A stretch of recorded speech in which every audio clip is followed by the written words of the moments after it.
Two sleeps, baby. Origin's upon us. Yeah, don't worry about that club football stuff, MG. It is all about state versus state. 48 hours away from Game 1 in Townsville. And we are live here at the Star. The great Wendell Saylor is going to be joining us on stage. We've got the legendary Peter Sterling.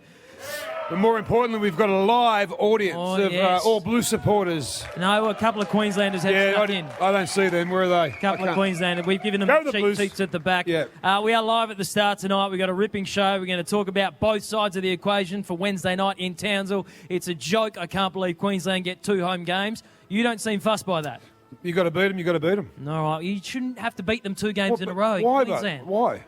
You're far too okay with this. No, I'm not. We're going to get into this fine. later. I'm fine. Hey, we're going to talk about the Queensland team. We are going to talk about this New South Wales team. We're going to get Dell and Sterling to tell some stories. But up next, Daly Cherry Evans has called for a gentleman's agreement. Yeah, I like it. You think that's okay as far as they're not playing for high free penalties? Last thing we want to see on the biggest stage of all is feigning injury. All right, well, we're going to get into that next with Sterling and Dell. Ladies and gentlemen, hands like houses. Give it up. This is the Rush Hour with MG and Liam live at the Star on Triple M. Hands Like Houses touring nationally with Full Tilt Festival in July. You can grab your tickets from oztic.com.au or you can just follow MG's Instagram. He was filming the whole thing. Bloody loves Hands Like Houses. I do. They're a fantastic band. We're ready to get stuck into some Origin chat. We're going to talk about the New South Wales lineup, the Queensland team, all the talking points around it. But it is an absolute pleasure now to welcome on stage. Well, let's start with the Queenslander amongst us. We bring him up here. He redefined the position at the highest level. 14 State of Origin appearances. The second ever winger to win Man of the Match at State of Origin level, Wendell Saylor. Is that correct? I'm not sure. I'm not big on stats. I'm just very proud that I got to play the game. So, yeah. Willie Kahn, the only person to do it before you? I think so, yeah. Wendell, a pleasure to have you here. Good to be here, guys. Mate, great to see the crowd too. Look at the crowd. Yeah. You know it's Origin. We deserve this, Origin time. We deserve this. We do. Yeah, even though we got 2 games in Queensland, I wish we were going to Canberra or somewhere else, but, we're not. Oh, no, you don't. Yeah. You're right, I don't. I'm a liar. Shameless. And down the other end, we have the legend, 4 Man of the Matches at State of Origin level. The only man to captain New South Wales in America for a State of Origin game. We speak of Peter Sterling. G'day, Sterling. Yeah, I see that. Look, legend. Thank you. I've got a few concerns. Firstly, I don't know how you got to start up here. You've got way too much hair. You've got to part your hair in a circle. Don't worry, it's fading. Don't worry. Yeah, no, it's going quick. Yeah. And I'm trying to stay away from things, but I look up, Cannington Dogs is on in 5 minutes, Bathurst in 9. So we need to move things along here. We are at the 24/7 Sports Bar here at the Star. It is a fantastic venue, MG. We said as we walked in, we finally found a venue befitting the show. Oh, no, that's being a little bit over the top, but no, it's fantastic. Yeah, the people from the Star have been a great partner for the last few months of the Rush Hour, and we thank them for it. Absolutely. It's a fantastic setup, but let's talk some footy. Let's do this. What's cracking? I think it's definitely going to be a bit of a gentleman's agreement, to be honest. As players, we all know what Origin's about. We all know what it means to each other, to the fans, to the game. When we go out there next Wednesday, I think everyone's going to put everything out there, and I don't think there'll be too much of that sort of play going on. That's sportsmanship at the end of the day, so if someone wanted to do that, that's fine, but I think Origin's a different beast, and I think everyone's looking forward to just playing their hardest and their toughest, and as a result, we'll see a lot of free-flowing footy and not too many people staying down, to be honest. Queensland captain Daly Cherry Evans speaking to the media today off the back of the crackdown that we've seen over the past couple of rounds in the NRL and moving in the State of Origin. Daly calling for a gentleman's agreement between players not to milk penalties, MG. Yeah, I'd like to see Teddy come out and say the same thing. I think it's we don't want to see what we saw the other night in the Penrith Tigers game. I know that it's sportsmanship, and you're allowed to do it, but I don't think it's in the fabric of the game to feign injury. We bag other codes when we see them doing it, so let's not become that. And especially on the biggest stage, there is, to lose a game by somebody faking an injury on the biggest stage of Origin would be heartbreaking. I can't believe that it's even a conversation that needs to be had. Like, we've got our 34 elite players. I'd be embarrassed to actually do anything along those lines. I would hate to think that our best players would even contemplate staying down or feigning injury or any of those kind of things. So it's nice that Daly has come out and said that, but boy, if that's even a consideration, I've got real concerns for the players involved. But I think still that's where our game's got to now. I know the fans are going, mate, young Dane Laurie, obviously you don't want to pick on him, but good player. He's probably going to be Rookie of the Year this year, I think. But we shouldn't have to talk about that around this time, but we have to because that's what it's getting like now. And it's not good for our game because our game's given us so much, and this is one of the biggest games of the year. But we have seen, we're talking State of Origin, and you gentlemen know what it takes at that level. But if we're talking the final seconds or the final moment, and there's an opportunity, New South Wales are trailing by 2 points, and there's an opportunity to get a penalty, are you telling me there wouldn't be a New South Wales player that would think twice about it? Look, I hope that's the case. It may not be, but, I believe in good, and I just don't think that it would be a consideration whether it's in the last couple of minutes. It just shouldn't be in your mentality at all. It's just not right. And I know when Wally Lewis got in close and personal with MG, like there was a little bit of that kind of stuff that went on that he didn't really get you the way that you carried on the way that you did. I should have put one on his chin. That's what I should have done. Yeah, you're a bit of a bully, but MG, we know that. What did you say? You didn't know whether to get his autograph or put one on his chin. Yeah. I just couldn't believe he knew my name. He said, "Guy, you effing wanker," and I'm going, "Oh wow, Wally Lewis knows my name." Yeah. Jeez. New South Wales representatives up here, Sterlo MG. Do we believe that Dane Gagai actually has tonsillitis? Yeah, I do. Yeah, I got it a couple of times myself. Once in a major semi-final, and what brings it on is nerves. When you haven't got your tonsils out, and as you get older, they had it last year. Someone had diarrhoea from the Queenslanders, and but it happens, guys. I know it happens. Yeah. I'm not saying he hasn't got it. I'm with him. Mate, we've still got time to have a mystery virus come through and have 2 or 3 players. We had a Not big one last year. Dane, there's other players that'll all of a sudden have a virus tomorrow morning. See, Freddie wasn't buying into it on our show on the weekend either, but mate, that can happen. Like, I know Dane's a pretty tough guy on that, but I think Paul Green's done the right thing, putting him away for the team, and hopefully he can play his part. But once again, that's why we're under strength. You Queenslanders just become the cat that gets the cream at this time of year. Don't the you smile spread across your face? I know you guys are the favourites for a reason. Even though it's in North Queensland, you guys are favourites and deservedly so. Stella, how do you feel about that? Because MG, I think, he seems far too okay with the fact that Game 1 is being played in Queensland. How are you with that decision? Yeah, look, I wasn't 100% behind. I can't understand why we're not playing at ANZ Stadium, to be honest. The last time that a state had 2 games was actually Queensland in 2017. And I don't think you can count Adelaide or Melbourne or Perth as being home games for anybody. So I just kind of thought it was our turn, to be honest. But it was our home game that we took to Melbourne, so... Yeah, what do you mean your home game you took to Melbourne? Yeah, but that doesn't make any sense. How can it be a home game that you took to Melbourne? Because it was our turn, so we let it go down to Melbourne, and Melbourne, no disrespect to Melbourne people, I feel sorry for them. They couldn't do the right thing, so North Queensland get a little bit of a prize. There go our Melbourne listeners. All right, hey, we want to get stuck into the 2 teams, how they're looking. Stella, I do really want to get your thoughts on this Penrith halves partnership that we're going to see for New South Wales. They've been doing amazing things at club level, not there this weekend. Obviously, they suffered a loss, but we're going to get to that next. This is the Rush Hour with MG and Liam. We are live at the Star on Triple M. Bang.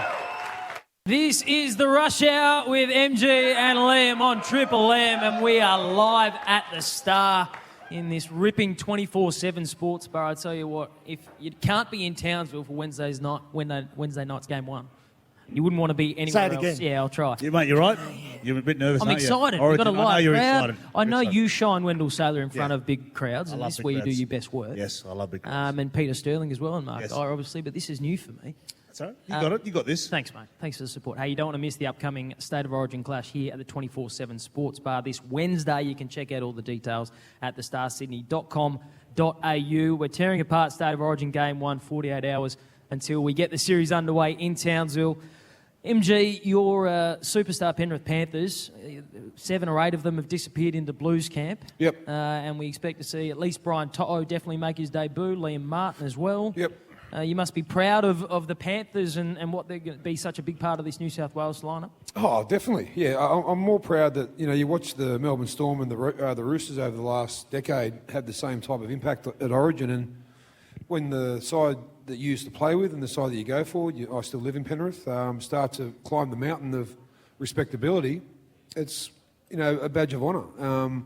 I think that they had to be picked. I think Luai and Cleary had to be picked, and Sterlo will tell us more about the halves in a sec, because he obviously was a great half. And I just think if they can take that type of play from club into Origin arena with Latrell on one side, with Tommy Turbo on the other, with Tedesco coming in the back line, as long as but our forwards hold theirs. I mean, you've got to hold their forwards for that magic to happen. And I think it will. I think our forwards are going to hold their forwards, and I think if Jerome Luai in particular, well, same as Nathan Cleary. Nathan Cleary's I think played 9 Origins, and I think this is the time he's got to step up. This is the time he's got to star, and I think he will. I think at the club level, he's gone next level, and I think it's all to do with being a co-captain with Isaiah Yeo, who else is in the side as well. So, Sterlo, if these 2 young guys are given basically a free licence to thrill, they will. I don't think the selectors had any choice. I think they've just knocked down the door and said that you have to pick us. It's not as though Jerome Luai has only done it for a short period of time. It's a year and a half now. But the Penrith side, take the grand final out, they won 27 regular season games straight. Like, that's just unbelievable. And they've been front and centre of that. And it seems to me that a guy like Jerome Luai is not going to be fazed by anything. He just loves the game. He loves playing with his mates, and that's what he's going to get an opportunity to do again on Wednesday night. And I like the fact that Isaiah Yeo is there as well. I love the fact that there's a scrum-based trio, the 6, 7, and used to be the 8, but now the 13, that they're all there. They all know their game particularly well. And I just think that they'll come across seamlessly and be able to take that type of club form into it. And they'll need to, because they're up against Cherry Evans and Munster, who are outstanding players. Cherry Evans has been around a long, long time. His form since Tommy's come back to Manly has been unbelievable. And Munster was the player of the series last year, so they've got some stiff opposition. But I've got no doubt that they can carry on their club form and take it to that next level. You've got first-hand experience, though, of doing that back in the 80s when you and flying at Parramatta and Brett Kenny, then the halves pairing for New South Wales. How hard is it to essentially take your system or the way you play at club level and sort of impose it on a team not made up of your week-to-week teammates? No, it's not difficult at all. And Brad Fittler, as a coach, he'll accommodate that really, really easily. He'll basically say, look, this is your side to run. How do you want us? Where do you want people? And I think that they'll build their game around that. Everybody else has got to do their job. I'm excited by the fact that we've got Latrell and Tommy in the centres. The strike power there. We've got good finishers. Tedesco has been the best player in the game for the last couple of years. If our guys up front can be aggressive and get a little bit of superiority in the middle, the 6 and 7 will just feed off that. They'll work off it, and so will the 13 in Yeo. How are you feeling about all those big names in the back line, Wendell? I'm nervous about our backs. I mean, I know we got some good backs, but when you talk about when you can push Latrell out to the centres, and I think because Latrell, he's had a couple of years away from Origin, so I think it's going to mean more to him now, and I think he's matured a bit too over the last couple of years. But then you've got Tommy Turbo. He's, him and Nathan Cleary are 2 of the best players in the game. You push him into the centres. So part of me, I like the fact that Tedesco's still there, because if Tedesco gets injured, you throw Tommy back there. So I'm nervous, but I know Queensland can do a job through the forwards, but I'm a bit nervous about our backs. Is Dale Shearer still ringing up to get a game? Well, if he doesn't, I do, yeah. Okay, all right. How do you feel about, what's your take on Brian Toto? I mean, you know what it's like to play wing in State of Origin. There's all this suggestion that they're going to target him because of his height under the high ball. Yeah, but look, I just... They'd be mad not to. They'd be mad not to. But look, he's not the tallest winger, but look, if you're going to kick to him, you've got to make sure you've got defenders on him, because I think he averages about 230 metres a game. He beats tackles left, right and centre, but Origin's a different beast. You're going to have to unsettle him early. If you let him get into a rhythm, I went for a long night, Queensland, but then if you kick the other side, you've got Josh Adokar, who, we talk about some of the great wingers of the game, like Brett Morris, who's obviously just retired now. I think Josh Adokar keeps going the way he's going. We're going to be speaking about him in the same sort of breath. With a high kick going to the wingers, for Toto, it's more about body position, like getting himself in the right, to take away the advantage of the lack of height that he has. If he gets in a good position to catch a football, it's almost impossible. And if he gets good coverage at the front, without escorts giving penalties away, I don't see it being a problem. It's understandable because he's rather diminutive compared to most of the big wingers that are running around, but I think he's smart enough to know how to defuse those bombs. Yeah, they were talking about his percentage under the high ball is 56%, but Val Holmes, if he's at fullback, he's only like 61%. So I think Queensland, we got our own sort of problems to worry about. But I understand if DC goes that way, I'd just be careful kicking to Josh Adokar, because if you kicked him and the trade's not good, good night. I wonder if we see Tommy Turbo and Brian Toto or Latrell, and whichever side they're on, swap for the crossfield kicks. But I think Freddie will give, because I think if you're picked in that position, and I think Freddie will give Brian Toto a chance to prove himself there. But if something goes wrong, Freddie will have a plan B. Freddie, he doesn't overthink things, but he knows what to do. But where he's really dangerous, Brian Toto, is when you're a forward in particular, and the winger gets the ball and runs back, 5 or 6 metres more than any other winger, that means that's 5 or 6 metres. You don't have to run back. He's coming to you. As a forward, you appreciate it so much. Well, it sounds to me like New South Wales are pretty much unbeatable. It sounds like there's very few problems in this lineup. Are you going to say 3-0? No, I'm not going to say anything. We know what happens when people in the media say silly things about State of Origin. We end up getting a Daly Cherry-Evans victory speech like we did last year. So, but speaking of that Queensland lineup, we are going to pick the eyes out of it up next. This is the Rush Hour with MG and Liam. We got Sterlo and Wendell here. We are live at the Star on Triple M. This is the Rush Hour with MG and Liam on Triple M. We are live at the Star. You can check out what's on at thestarsydney.com.au. We're in the 24/7 sports bar, MG, which, I mean, if you're looking for somewhere to come and watch Wednesday night, Game 1 State of Origin. Oh, nothing better. Stay at the Star, stay next door at the Darling, come to Black for a feed or... There's 1,800 screens around this room. Yeah. There is not a bad seat if you Bring a want to sleeping come bag and and just watch the stay footy. here. I don't know if they'll let you do that. Okay. You can ask, I'm sure. They're lovely people at the Star. You can check out what's on at thestarsydney.com.au. We are joined on stage by the great Peter Sterling, New South Wales legend, and Queenslander Wendell Saylor. Mate, where were you born? Can I ask? I was born in South Australia. Yeah, that's what I'm saying. Look, mate, why are you going for Queensland? Because everybody goes for Because he's a Queensland. Titans fan. Because we're underdogs, that's why. Yeah, you claim underdogs, and yet how many series did you win on the trot there? I don't know, I think Eight. 8 or something. Well, look, we need to talk about Queensland because we all remember how last series finished. Here we go! Queensland and New South Wales. An early kick. There's no one out there for the Blues. The bounce is awful. Comes to Hendrick Lee. Lee gets there anyway. Lee scores! It came from Welsh away to Grant, who reached out and scored. How did he do that? He's a superstar. And Harry Grant just might have clinched this series for Queensland. Yeah! What a win! Well, the Maroons celebrate, and they have won 20-14, and they, yet again, are State of Origin champions. And on behalf of the worst ever Queensland team, thank you very much. There you go. Yeah, he's going to enjoy that. Ladies and gentlemen. Remember when they used to boo him at this ground? Not anymore. Daly Cherry Evans lifts the trophy. The State of Origin trophy belongs to Queensland. That is shameless barracking by you in that package, Wendell Yeah, Saylor. look, I agree, but like when I've been in the box with You're allowed MG to. and Gerds, you try not to. Because even last year, I actually picked New South Wales to win the series 2-1. I didn't think we'd go that good, but those young players, Big Tino on that, I didn't think that he was the player that he was. Like in Origin, you get found out a little bit, but he set that standard. I thought he was our player of the series. I know Munster got it, but I thought he was our player of the series. Why did we play that? We knew what happened. Why did we have to... I was having a good night. Yeah, just in But case why? we forgot. Just in case we forgot.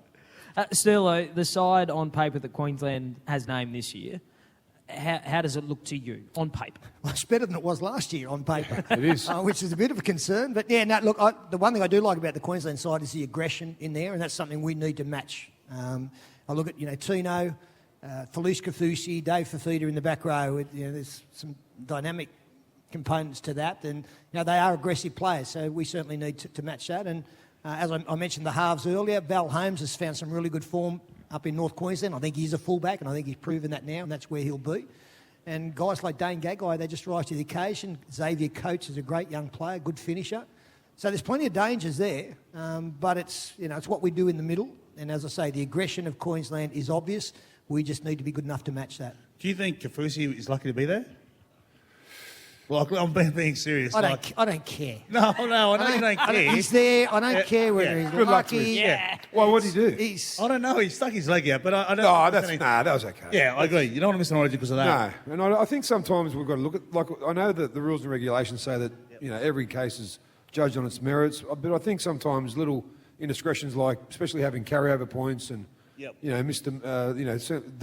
demerits, shouldn't last long enough to see you miss a State of Origin game or a grand final. I love it when you're talking to MG about this kind of stuff. How long do you think you would have lasted? 14 seconds. Maybe 15 seconds I would have lasted. Because your excuse was when you hit someone late was that you got there as soon as you could, didn't Yeah, you? exactly. And that was... And I'm not sure if that would have got you through in today's game. I would have changed my style, but Of course you would have. I would have done more chips over the Don't top you and stuff. lie on radio. Still, are you surprised they released Reid Marnie last week? I know you don't care about Queensland, I know that, but like Harry Grant is going to be a bit underdone. Paul Green, obviously, rookie Origin coach. Yeah, it's an interesting one, isn't it? Because there is a doubt on Brimson still. Yep. And obviously Ben Hunter's been called up there now. I wouldn't be at all surprised if he gets a run. As a Parramatta fan, I was delighted that Reid Marnie came back. But to go in without, I guess, somebody in coverage of Harry Grant was a little bit of a surprise. But, you know, Harry he can play 80 if you need him to. But if he was out of the game early for whatever reason, then you've got to modify things, and you've got to have the right personnel to do so. So obviously Paul Green knew about that, and he's made that decision. MG, what Wendell is trying to do up here right now is shameless. He's trying to goad you New South Wales legends into saying something negative about Queensland. No, he's not. He's shameless. Well, so that someone would pick it up. And That's exactly what he's trying to do. They're the reigning champions. They should start favourites. I was born in Queensland. Yeah, you I was would. born too. in Queensland. Yeah, you But would too. I've got no doubt my mum and dad went down to Tweed Heads for a naughty weekend, and I was conceived the other side of the board. Only blue blood running through these veins. That's so good. Del, seriously though, we've heard Sterlo and MG's thoughts on that side. What do you look on it? Where do you see the, I guess, not weaknesses, but what causes you nerves about this Queensland side on paper? I think we've got a pretty good side, but with Kurt Capewell, I reckon he's more a back row. I know he's proven himself, on that stage, and he's our second centre. So you've got Dane, who's a bit underdone, and as I said to you, I look at your centres or New South Wales centres, and Tommy Trbojevic and Latrell. Look, if you get some clean ball, you get good go forward, we're going to find it hard to hold your outside five, and that's where I get a bit nervous. I think our middle forwards, our middle third can do it. I know Geyer, he's a little bit hungry. I know you guys don't like Geyer, but I like what he brings to a team. I like Geyer. We love I love the way that he plays. Yeah, I think bring it on. I think I look at their forward pack. Yeah. And both New South Wales and Queensland have got a front row playing out of position. Jake Trbojevic and Geyer, and I think they're both front rowers. But I think in the day and age of the way the comp's going, I think that Jake Trbojevic in particular, the way he's been playing for Manly since his brother's been back, I think he's a front rower. I think you'll find that even though they're named on the bench, I probably thought before the side was chosen that Payne Haas and Junior Paulo would be our starting front row. Yeah. I think they'll play more minutes. I think they'll play big minutes. I think they'll both play bigger minutes than Daniel Saifiti will. He'll go out there for the first 20-25. And I think Jake Trbojevic starting the front row ensures that he'll finish the game for New South Wales. I think that Brad Fittler's gone in with a plan with the way that he's named the side, and hopefully it'll unfold for him. I'm listening to Del. Mate, you look and sound nervous. I am, like you're normally, charismatic bloke, is full of confidence. I think you can see the writing on the wall. It's all right, Sterling. He'll get his shirt off during the break. That'll pump up his confidence. Then he'll get a mix of, there's a bit of support from the audience here. Rest up, boys. Rest up. This is the Rush Hour with MG and down, Liam, Tiger. Wendell, Sailor, Peter Sterling. We are live at the Star on Triple M.